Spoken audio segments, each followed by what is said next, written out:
ये कहानी उस समय की है जब एक हरे भरे जंगल के किसी शांत कोने में एक चिड़िया बसी हुई थी जिसका नाम सोना था। वह अपने 3 प्यारे छोटे छोटे बच्चों के साथ वहां रहती थी। उसके सुंदर और आरामदायक घर एक लंबे बरगद के पेड़ की शाखाओं में छिपा हुआ था। वह एक साहसी और अम्पित थी। सोना रोज अपने बच्चों को जीवन जीने का पाठ पढ़ाती, उन्हें कैसे उड़ना है, खाने की तलाश कैसे करनी है, मुसीबत के समय अपनी रक्षा कैसे करनी है। इस तरह ये सब बातें रोज सोना अपने बच्चों को सिखाती। सोना रोज सोते समय उन्हें मीठा और सुरीला गीत गाकर सुनाती थी। उसकी सुरीली धुन बच्चों के दिल को खुशी से भर देती थी।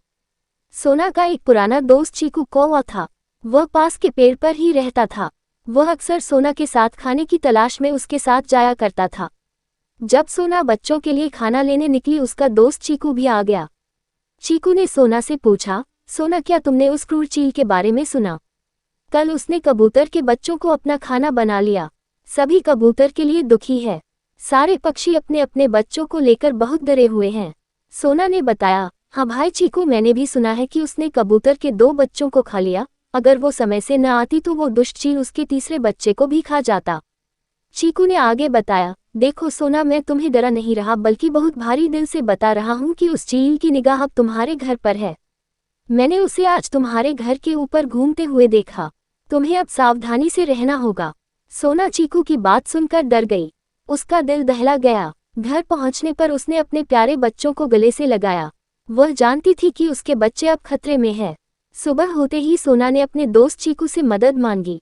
सोना ने चीकू से कहा, चीकू भाई, हमें उस अत्याचारी चील को यहाँ से भागना ही होगा, वरना वो हम सब के बच्चे बारी बारी से खा जाएगा। चीकू सोना की बात से सहमत था, लेकिन उसने सोना से पूछा, पर हम उस चील का सामना अकेले कैसे करेंगे? सोना ने अपना प्लान चीकू को विस्तार से समझाया। सोना ने अपने बच्चों को चीकू के घर छोड़ दिया। दोनों दूसरे पक्षियों से मदद मांगने निकल गए। सीधा सामना करने की बजाय सोना ने अपनी बुद्धिमत्ता का इस्तेमाल करके उस अत्याचारी चील को बेवकूफ बनाने का निर्णय लिया। उसने चीकू और दूसरे पक्षियों की मदद से मिलकर जानबूझकर दूसरे पेड़ में एक घोंसला बनाया जो उसके असली घर की तरह दिखाई देता था। घोंसले के अंदर उसने पत्थर, कीड़े, टहनियां रख दिए और उन्हें घास से ढक दिया।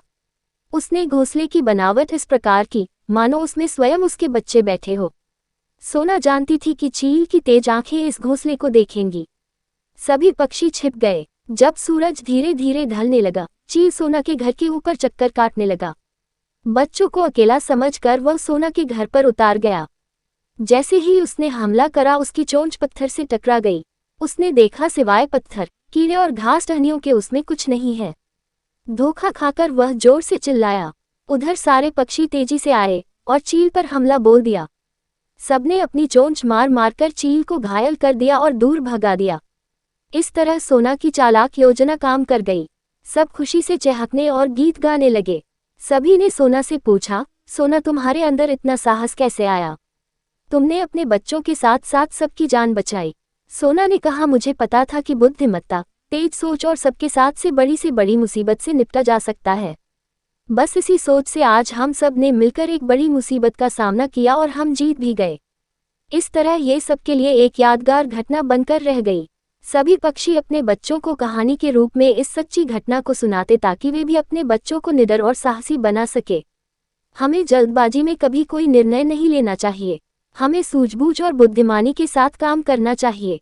एक साथ मिलकर हम बड़ी से बड़ी मुसीबत का सामना कर सकते हैं।